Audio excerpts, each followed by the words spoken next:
Hey, Sully, get that list of those really crummy SMGs. Every waking moment. Trash. Terrible? Trash cans. Subjunctive? Human trash. Anything that isn't the Seraph VY-7 or the Recluse. Transcendent trash. What Jay's trying to say here is that you can find a good gun with bad perks and still make use of it because it's, a good gun. But even if you find a shitty gun with good perks, it's still a shitty gun. Which ultimately leads us to the topic of this video. Ah, Sully, you little hellspawn. You're like a little demon after my own heart. For anybody who's new to this channel, that was some character development for you. I am allegedly the sad and angry side of Jay's brain, so technically I am a demon.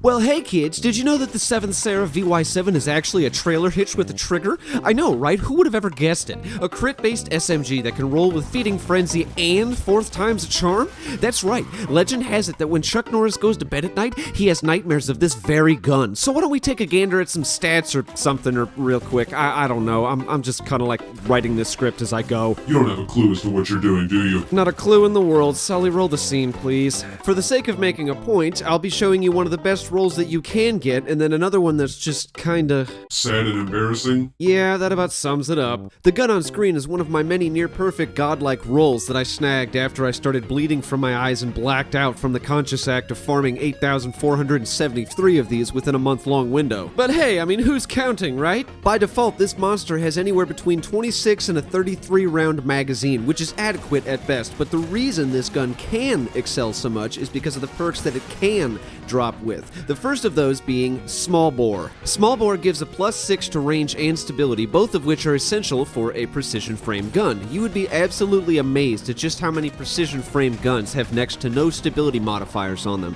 and as a result, it turns a lot of guns that were intended to be neck breakers into steaming mounds of superheated trash. Next, we've got the end-all be-all, absolutely essential if you're grinding this gun out, the Extended Magazine. Extended Mag boosts the maximum mag size to 33 at the most, assuming you factor a backup mag into the equation, which means that if you miss every single critical hit and only hit for body shots, you're still dealing more damage than another roll because numbers. Now, the larger mag size might not seem like some deal breaker at the moment, but believe you me, if you get the right perks in the 3rd and 4th slot, that Extended Magazine is everything. Now, since we're on the topic of tier 3 and 4 perk slots, I'm fairly certain that there's no better time to bring those up than right now. Much like any other gun, they make this weapon what it is, and they can be the determining factor into your overall DPS with this gun, which means that if your last 2 perk trees don't look like this, you're just doing it wrong and you should be ashamed of yourself. What we're looking at here is Feeding Frenzy and fourth time's a charm, both of which are absolutely essential for a good PvE roll. As a matter of fact, let me just show you instead of yapping about it.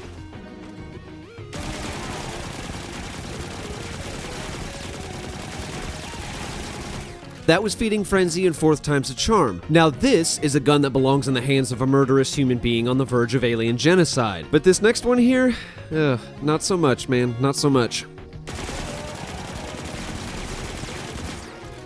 You can see the difference in damage, with the first magazine fire draining just over 2/3 of the knight's health bar, whereas the second magazine only knocked him down to just over half health. Crunching damage numbers might not be the most entertaining thing to do, but fourth time's a charm allows for 7 or so extra rounds at the very least, assuming I'm counting it the right way. It's always been a little weird.